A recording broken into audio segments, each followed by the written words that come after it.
today's Decay. Celebrating births and beginnings and everything important since the dawn of time. April 7th edition. All day. And what happened today, you ask? 1883, Gino Severini was born, who was an Italian futurist. Very inspirational work. I love this. Check out his paintings. Gino Severini. Really,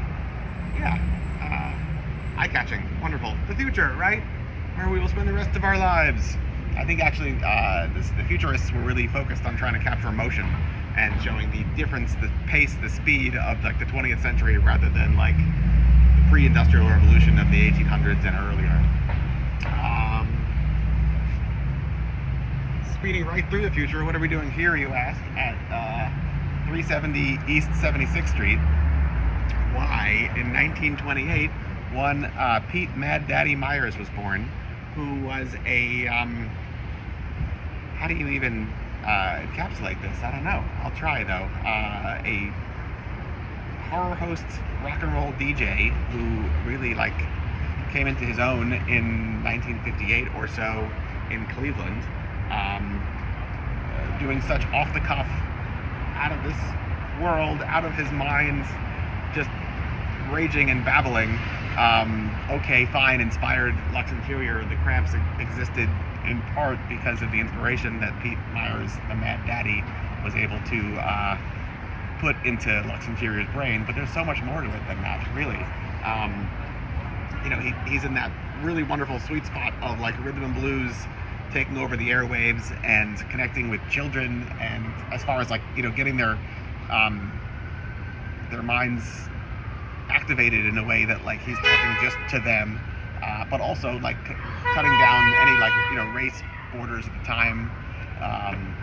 This is all still like pre-civil rights movement, and the idea of like that white kids could listen to black rock and roll or rhythm and blues was like really still not acceptable. I mean, okay, he's existing in a time. I say Alan Freed really broke down those barriers, or started to, a couple of years earlier, also in Cleveland, with the Moondog radio show. But Mad Daddy was just like a lightning rod, one could say.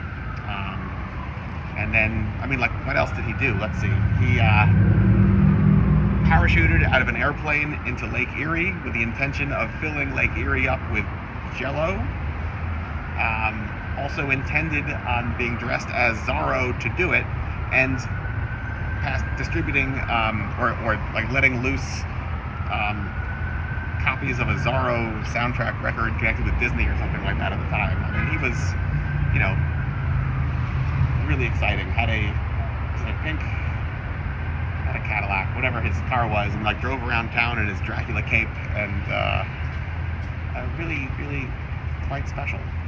And then, at the height of his fame, was tempted to basically, follow along the same success route that Alan Freed did, and came to New York City, where he lived here in this apartment building, and bombed.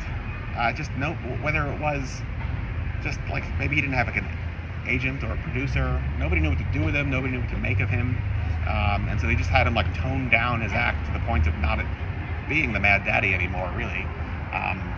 And he wasn't. The times had changed, so he wasn't playing the music that he loved. He was no longer able to pick his own songs. New York City just like gobbled him up. It's all really, really unfortunate, and captured in this new Mad Daddy book that I think McFarlane Press put out. That is really the only book on the subject. Also, Norton Records put out a CD collecting a lot of his between song banter that is crucial, along with the liner notes in there. But this book that like is hot off the presses is very impressing. So this was his last place of residence here in New York City. He was getting ready for work one day.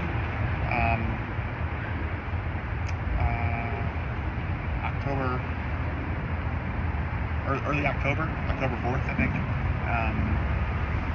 1968.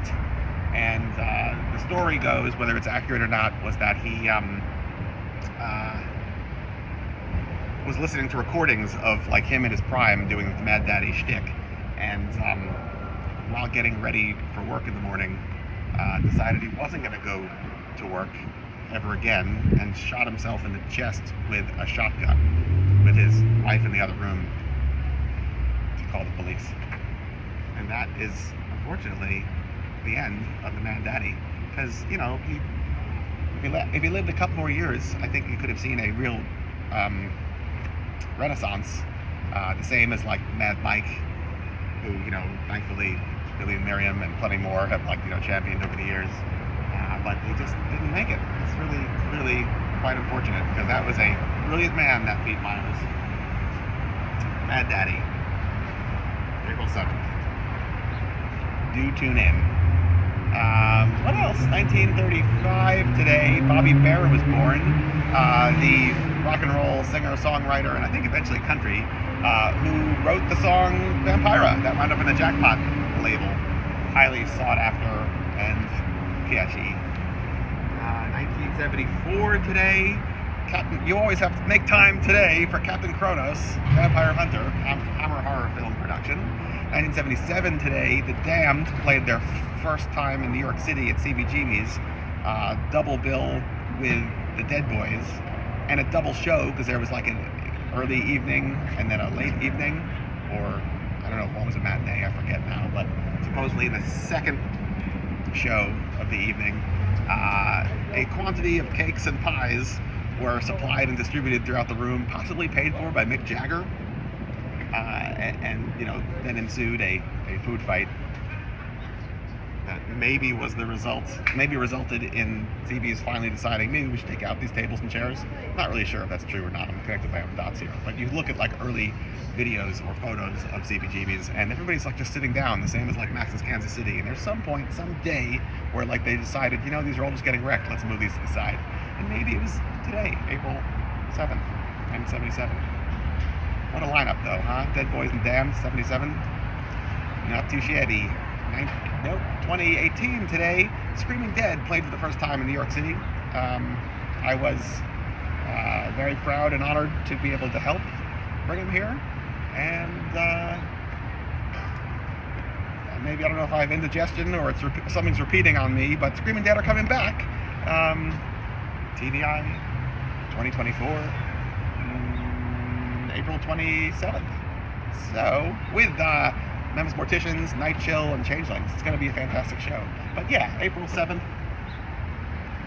the Mad Daddy, all day, I think, right?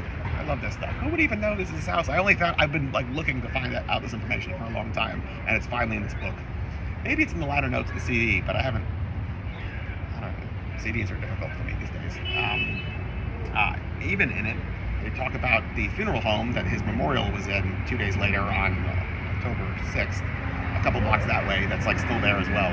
But I feel like the house, the apartment, is you know, the destination, huh?